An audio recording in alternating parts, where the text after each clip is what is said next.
Jadi pada tanggal 24 Maret 2022, tepatnya jam 15.34 ya, nyaris jam 4, itu gue kena tilang.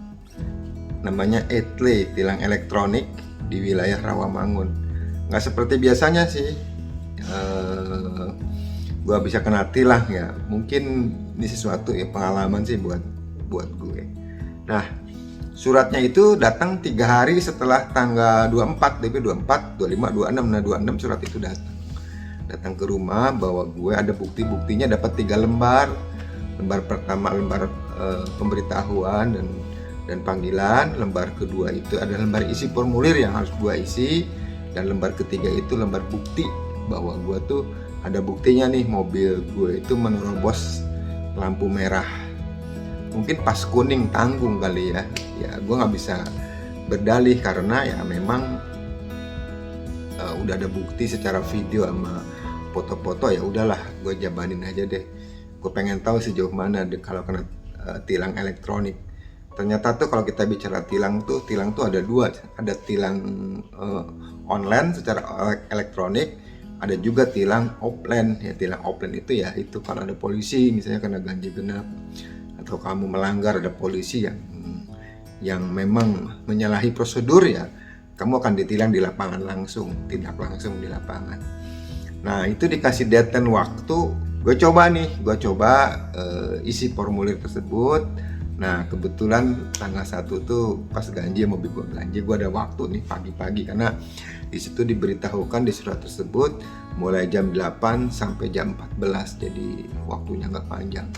Gue sengaja pagi, takutnya antri sih, makanya yang ditilang mungkin bukan hanya gue aja, mungkin ratusan pengendara, baik roda 2 maupun roda 4 di sana. Itu tepatnya di jalan MT Haryono ya, yang di Tebet, yang deket Gilayel. Nah, gue datang ke sana pagi. Hari ini gue lagi ada di Sudip Dakum, Ditlantas Polda Metro Jaya. Kebetulan gue lagi kena tilang etle elektronik. Jadi menurut CCTV-nya gue melanggar lampu merah ya. Jadi gue pengen tahu prosedurnya seperti apa. Disaranin kalau bisa datang ke sini tuh pagi-pagi. Jadi ini parkirnya cukup sedikit ya, sempit. Jadi nggak ini. Nah ini gue lagi masuk.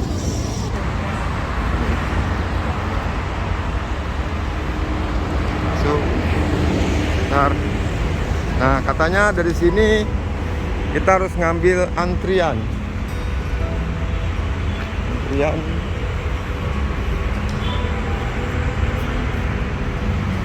Masuk tilang nih di Ditlantas Polda Metro Jaya. Antrian banyak banget. Kita ngambil nomor antrian. Karena banyak banget. Ya. Nah, gue ambil formulir, gue duduk tunggu panggilan. Nah, di situ ada 3 outlet ya. Pelayanan e-etle ada 3. Nah, dipanggil tuh supaya cepat, mungkin dipanggil tuh 3, misalnya nomor 1, 2, 3 di ruang A, terus 3, 4, 5, 6 di ruang B, 7, 8, 9 di ruang C. Memang lebih cepat sih. Nah gue dapat nomor urut 12, jadi nggak begitu nunggu lama, karena gue datang jam 8.25, 20 lah, nyaris setengah 9, karena gue pengen juga mempercepat ya, gue pikir takutnya lama. Nah setelah gue masuk, dipanggil nomor urut gue. Nah gue ngobrol nih dengan si petugasnya. Memang ini bukti pelanggaran ini bapak kena bukti-buktinya. Gue suruh isi formulir, gue ditanya SIM gue kasih semua. Kan gue nggak tahu nih, ngeblank nih. Ini mungkin buat temen-temen juga yang belum paham. Gue ngobrol-ngobrol dengan petugasnya. Ternyata pelanggaran gue itu karena melanggar lampu merah, menerobos, dan dia bisa tunjukkan. Tapi gue sih nggak berdalih, ya udahlah pak. Nah, ternyata pelanggarannya apa aja sih? Biasanya ada pelanggaran karena menerobos lampu merah, pelanggaran nggak pakai sabuk pengaman, Jadi buat teman-teman tuh kalau kemana-mana jangan lupa sabuk pengaman tuh yang di depan ya, yang duduk di depan ya pengemudi maupun sampingnya pengemudi. Terus kalau ya berkendaraan sambil main handphone ya tentunya itu berbahaya, jangan. Nah, denda-dendanya macam-macam sih, ada yang dari mulai 250.000 sampai 750.000. Gue ngobrol-ngobrol dengan sambil dia kerja, gue ngobrol-ngobrol, gue tanya-tanya.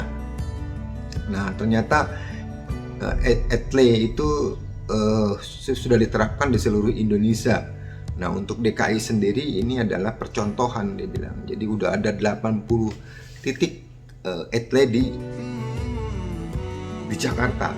Ya mungkin kemarin-kemarin sebelumnya di ruas-ruas seperti Sudirman atau Tamrin yang Kuningan, nah sekarang udah merambah nih ke ruas-ruas jalan protokol yang di timur atau di barat, di selatan. Yang gue kenal di Rawamangun di Jakarta Timur. Jadi kalau pas lampu merah tuh udah kelihatan tuh ada lampu etle itu ya. Jadi ada ini, ntar gue kasih gambarnya deh.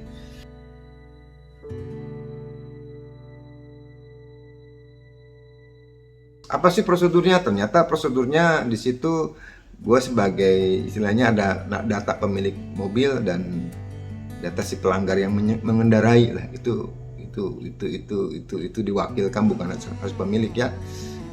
Jadi mobilnya jenisnya bla bla bla ya, gue daftar.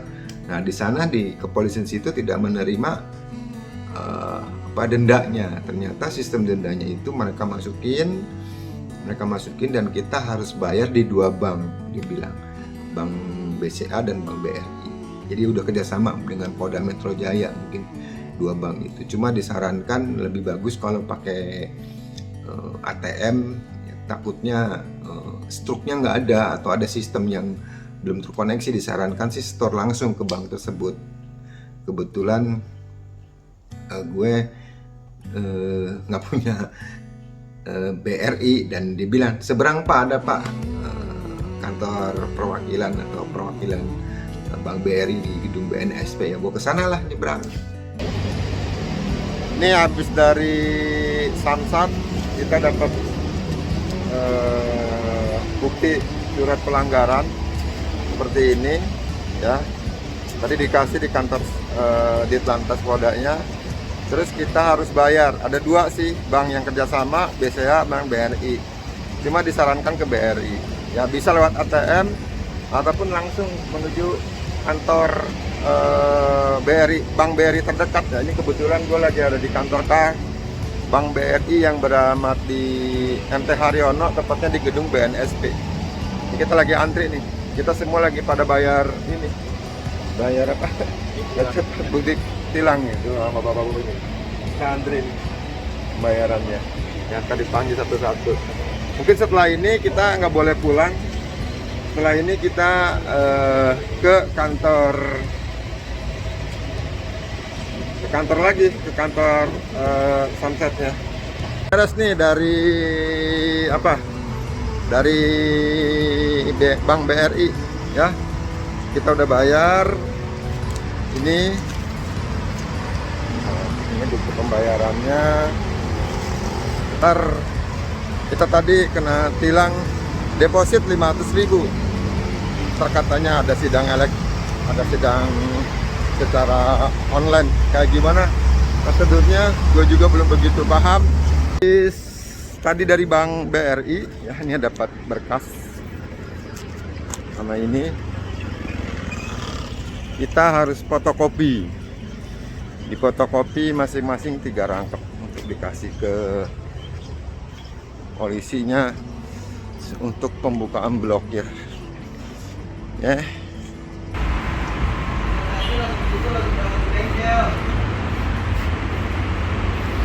Ini tadi. Di fotokopi 3 rangkap, jadi kita kembali lagi ke sana. Nah, ternyata denda tilang ini sebenarnya kalau kita diemin juga nggak apa-apa gitu loh. Ada yang 2 kali, 3 kali, bahkan dia ngomong sih ada 20 kali kena tilang, bermacam-macam pelanggarannya ya. Jadi ntar masalahnya di ujung kalau kita mau perpanjang STNK yang setiap tahun itu. Nah, ada pemblokiran karena harus dilunasin dulu tilang-tilang yang terjadi setahun sebelumnya. Jadi ntar Anda akan diblokir, tidak bisa diperpanjang STNK. Tujuannya memang buat tertib semua pengemudi di Jakarta, khususnya umumnya mungkin seluruh Indonesia, karena kita tahu budaya kita tuh kan banyak banget pelanggaran yang terjadi di masyarakat untuk kendaraan roda 2 maupun kendaraan roda 4. Nah, jadi kita bayar, nah ternyata tetap prosedurnya ada dua sih, bisa datang langsung ke tadi itu di Telantas Polda Metro Jaya, atau Anda bisa juga pakai elektronik. Nah, gue coba datang tadi ke Polda Jaya. Ya, terus setelah itu gue dikasih surat. Ntar ada sidang lagi, sidang tanggal 22, mungkin sekitar 20 harian ya setelah gue bayar, di sidang secara secara online ya.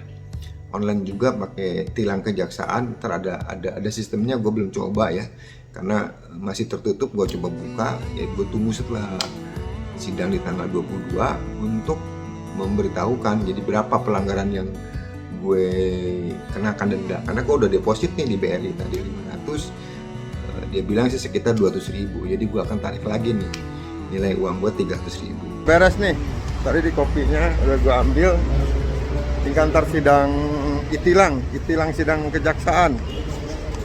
Nih udah, yang aslinya diambil sama petugasnya. Jadi hari ini tugas gue kena itilang udah beres ya. Mungkin buat teman-teman itu aja pengalamannya, semoga bisa berguna. Terima kasih.